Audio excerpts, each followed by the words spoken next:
नमस्कार दोस्तों, आप सभी का स्वागत है हमारे चैनल वास्तु सफर में। दोस्तों, अगर आप भी अपनी लाइफ में कुछ नया सीखने की चाह रखते हैं तो अभी हमारे चैनल वास्तु सफर को सब्सक्राइब कर लें। 3 सवाल बहुत महत्वपूर्ण है, जिन 3 प्रश्नों के उत्तर सबको पता होने चाहिए। बच्चों को, बूढ़ों को, सबको, हिंदुओं को पता होना चाहिए। 3 प्रश्न मुख्य हैं, इन 3 प्रश्नों के उत्तर सबको पता होना चाहिए। आओ मैं वह तीनों प्रश्नों के उत्तर आपको देता हूं। एक छोटी सी कहानी सुनाऊंगा, वह कहानी आप रट लीजिएगा, काम आएगी।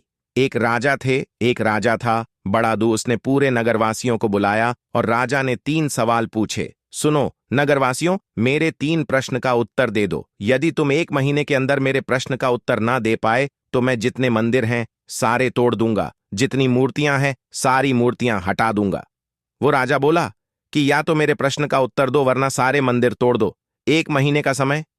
हाँ महाराज, प्रश्न क्या है? राजा ने प्रश्न पूछा कि भगवान कहाँ है तो दिखाई क्यों नहीं पड़ता? ईश्वर कहाँ है? ईश्वर कहाँ है और है तो दिखता क्यों नहीं? सवाल एक, ईश्वर कहाँ है और है तो दिखता क्यों नहीं? यह एक प्रश्न। दूसरा सवाल, भगवान यदि है तो किस ओर देखता है? भगवान कहाँ देखता है? यदि भगवान अभी ददर को देख रहा है तो ग्वालियर को कौन देख रहा होगा? यदि भगवान मध्य प्रदेश को देख रहा है तो उत्तर प्रदेश को कौन देख रहा होगा? यदि भगवान भारत को देख रहा है तो अमेरिका, लंदन, जापान को कौन देख रहा होगा? ईश्वर किस ओर देखता है? तीसरा सवाल तुम्हारा, भगवान अभी अभी इस समय क्या कर रहा होगा? अभी 12:30 के लगभग ईश्वर क्या कर रहा होगा? बताओ। ये 3 सवाल राजा ने प्रजा से पूछे। जाओ 1 महीने के अंदर उत्तर लेकर आओ, वरना जो तुम पूजा पाठ करते हो ना मंदिरों में, ये सब तुम्हारा ढोंग है, पाखंड है। मैं सारे मंदिर तोड़ दूंगा। अब तो सारी प्रजा घबराई, सारे संत घबराए, सारे भक्त घबराए। सब संतों ने, विद्वानों ने राजा को संतुष्ट करने के लिए सभा लगाई कि महाराज उत्तर हम दे रहे हैं, सुन लो। सबने अपने अपने तरीके से उत्तर दिए कि भगवान है। उत्तर किसी ने नहीं दिया। मैं संतुष्ट नहीं हुआ। आज सूर्य अस्त होने के बाद से मंदिर तोड़ने शुरू कर दिए जाएंगे। राजा ने घोषणा कर दी। अभी भी 8 घंटे का समय है, जब तक सूर्य अस्त नहीं होता। दिन भर में कोई उत्तर दे दे तो मैं संतुष्ट हो जाऊं, ऐसा उत्तर देना। अब सारे भक्त रोने लगे। समझाए तो समझाए, कैसे जैसे समझाए वो समझे ना। कोई तर्क माने ही ना, कोई बात मानने को तैयार नहीं। तब एक भक्त रोने लगे। एक बड़े भक्त थे, गृहस्थ संत थे। घर गए, रोने लग गए। उनकी बेटी ने पूछा कि पिताजी आज आप रो क्यों रहे हैं? तो बेटी बोली, पिताजी क्या हुआ आपको? मैंने पहली बार आपकी आंखों में आंसू देखे। वो भक्त रोने लगे। बेटी, हमारा जो राजा है बड़ा दुष्ट, वह कहता है कि भगवान है तो दिखता क्यों नहीं? उसके प्रश्न का कोई उत्तर ना दे पाया। हम लोगों ने उत्तर तो दिए अपने अपने तरीके से, पर माना नहीं। राजा वेद पुराण खोल खोल के दिखाए, किसी के नहीं सुना। लड़की बोली, बस इतनी सी बात। मैं अभी राजा को उत्तर देकर, अरे बेटी, बड़े बड़े ज्ञानी उत्तर ना दे पाए। तुम तो बच्ची हो ना पिताजी, आप रो रहे हैं। मैं अभी राजा को सबक सिखा के आती हूं। अब सभा लगी थी, दरबार सजा था। राजा सिंहासन पर बैठे, लड़की आई। महाराज की जय हो महाराज, मैं आपके प्रश्न का उत्तर देने आई हूं राजा। हंसा, बड़े बड़े ज्ञानी तो उत्तर दे ना पाए, तू कल की छोरी उत्तर देगी, चल ट्राई कर। लड़की ने पूछा, पहला सवाल क्या है आपका? राजा ने कहा, मेरा पहला प्रश्न है कि ईश्वर कहाँ है और है तो दिखता क्यों नहीं? लड़की बोली, महाराज मैं आपके प्रश्न का उत्तर दूं उसके पहले मुझे भूख लगी है, जरा एक कटोरा दूध पिलाओ। राजा ने आदेश दिया, जाओ गाढ़ा गाढ़ा दूध लेकर आओ। सोने के कटोरे में दूध लाया गया, सभा में दूध रखा गया। लड़की ने उस दूध की ओर देखा। में परमात्मा खुशबू की तरह व्यापक है, नजर नहीं आता। गुलाब को नाक से लगाओगे तो खुशबू भी आएगी, पास लाओगे तो खुशबू भी आएगी। उसी तरह जैसे दही का मंथन करोगे तो मक्खन निकलेगा, उसी तरह महाराज भक्ति करोगे तो भगवान प्रकट भी होंगे। जैसे दही मंथन से मक्खन प्रकट होता है, ऐसे भक्ति से भगवान प्रकट होते हैं।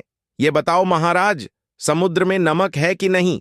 उत्तर दो, समुद्र की प्रत्येक बूंद में नमक है कि नहीं? क्या दिखाई पड़ती है? जैसे समुद्र की प्रत्येक बूंद में नमक व्याप्त है, उसी तरह सृष्टि के कण कण में परमात्मा व्याप्त है महाराज। जैसे समुद्र से नमक निकालने का एक प्रोसेस है, एक प्रक्रिया है। किसान लोग क्या करते हैं? समुद्र के जल को एक खेत में भरते हैं, कुछ दिन भरे रहने देते हैं तो नमक नीचे जम जाता है। फिर वह पानी छोड़ देते हैं, नमक नमक निकाल लेते हैं।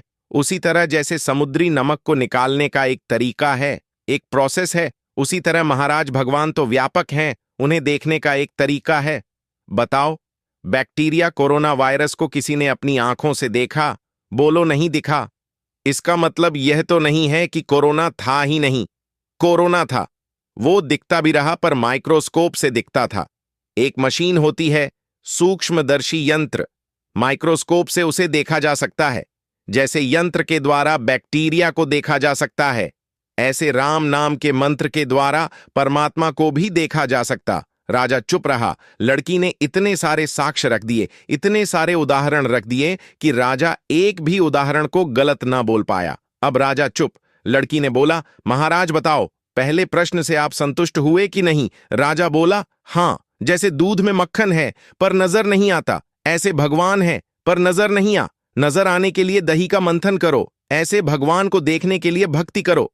प्रश्न दूसरा, अभी भगवान किस ओर देख रहे हैं? ददर की ओर देख रहे, ग्वालियर की ओर, के यूपी की ओर, के एमपी की ओर? बताओ, भगवान किस तरफ देखते हैं? बोलो किशोर, देखते हैं। उस लड़की ने कहा, महाराज एक दीपक जलाए। देखो, कोई भी उत्तर देने के पहले ना उसका, जब तक हम प्रमाण ना दे दें तब तक वह उत्तर मान्य नहीं होता।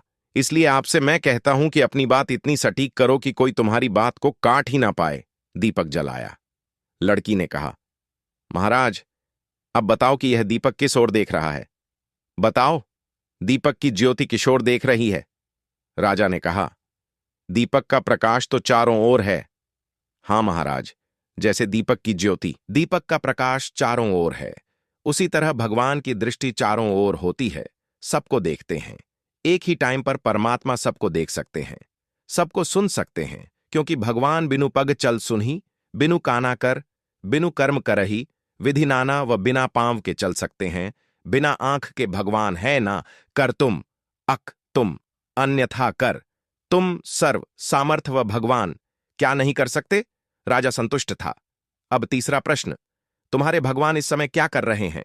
लड़की बोली, महाराज यह बताओ कि प्रश्न पूछने वाला बड़ा है कि उत्तर देने वाला? राजा बोला कि उत्तर देने वाला गुरु होता है। प्रश्न पूछने वाला शिष्य, तो महाराज शिष्य ऊपर होना चाहिए कि नीचे? मैं गुरु हूं क्योंकि मैं उत्तर दे रही हूं। आप शिष्य हैं क्योंकि आप पूछ रहे हैं, तो आप नीचे आओ।